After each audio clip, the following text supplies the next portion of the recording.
অঙ্ক হচ্ছে বীজগাণিতিক ভাগ ক্লাস 7-এর। তার আগে জানতে হবে ভাগের সূত্রগুলো জানতে হবে। প্লাস ভাগ প্লাস প্লাস হয়, এগুলো ক্লাস 6-এ শিখেছো। প্লাস ভাগ মাইনাস মাইনাস হয়, মাইনাস প্লাসে ভাগ করলে মাইনাস হয়, আর মাইনাসে মাইনাসে ভাগ করলে প্লাস হয়। মানে বিপরীত চিহ্ন থাকলে মাইনাস হয়, আর সমচিহ্ন থাকলে ভাগের ক্ষেত্রে সবসময় প্লাস হয়।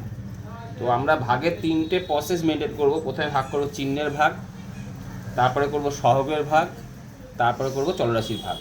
ঠিক আছে? যেমন গুণের ক্ষেত্রে নিয়ম ছিল চিহ্নের আগের গুণ, তারপরে সহগের গুণ, তারপরে চলরাশির গুণ। তাহলে এই ক্ষেত্রেও তাই। তো আমি একটা অঙ্ক লিখছি, ধরো -32 x³ y² z ভাগ করতে বললাম 4xyz। তাহলে প্রথমে ভাগটাকে বাই আকারে লিখবে, -32 x³ y² z by 4xyz লিখে দিলাম। তাহলে প্রথমে কার ভাগ করতে বলেছি? চিহ্নের ভাগ। চিহ্নের ভাগ করলে পারে প্রথমে কি চিহ্ন আছে এখানে? এখানে প্লাস। তাহলে মাইনাস প্লাসে ভাগ করলে কি হয়? প্রথমে মাইনাস দিয়ে দিলাম। আছে? তারপরে কিসে ভাগ করতে বলেছি? সহগ। সহগে 32কে 4 দিয়ে ভাগ করলে কত হয়? 8। নাহলে এভাবে কাটাটি করবে, 4 × 4 4 × 8 32, তাহলে 8 হলো। 8 বাই কত? 1। বুঝতে পারলে? এবার হচ্ছে কার কাজ? চলরাশি। চলরাশি ভাগ প্রথমে x এ করব। ভাগ করলে পাওয়ারের পরে কি করতে হয়? x3 মাইনাস কত? 1। বুঝতে পেরেছো? 3 আর এখানে কত আছে? 1 আছে। এখানে y 2 মাইনাস 1, z 1 মাইনাস 1, তাহলে কত হলো? -8 x² y z⁴, তাই না? z⁴ মানে কত হয়? -8 x² y। এইবার তুমি এটাকে এত বড় প্রসেস না করে, এতখানি না করে এক লাইনে করতে পারবে। তোমার হচ্ছে প্রথমে ভাগ করে কত অ্যান্সার হলো? -8 লিখে দিলে। এরপরে কত হচ্ছে?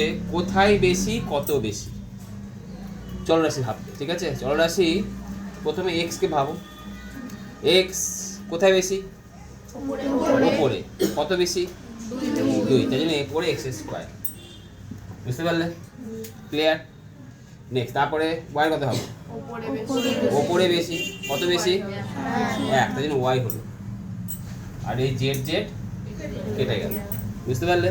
আমি আরেকটা অঙ্ক দিলে ভালো করে বুঝতে পারবে। ধরো অঙ্ক আছে -27 x³ y z² কে ভাগ করতে হবে -3 x y² z³ আছে? এটা দিয়ে ভাগ করি আমি। তাহলে প্রথমে কত লিখবো বলো? -27 x³ y z² by -3 x y² z³ লিখে দিলাম। তাহলে প্রথমে এটা 12 করলাম। 12 কত করলাম? -12 করলাম। ঠিক আছে? তাহলে -12 হলো। তাহলে প্রথমে কার ভাগ? চিহ্ন। চিহ্ন ভাগ করলে কত হয়? মাইনাসে ভাগ করলে কি হবে? প্লাস হয়। প্লাস লিখে দিলাম। ভাগ করো 3 9 27, 3 4 করো, তাহলে 9 বাই কত? 4। এবার আসি চলরাশিগুলোকে নিয়ে। প্রথমে চলরাশি কাকে নেবো? x। কোথায় বেশি? কত বেশি? 2। উপরে হবে না নিচে হবে? উপরে হবে, x²। ঠিক আছে? তারপরে কাকে নেব? y। কোথায় বেশি? কত বেশি?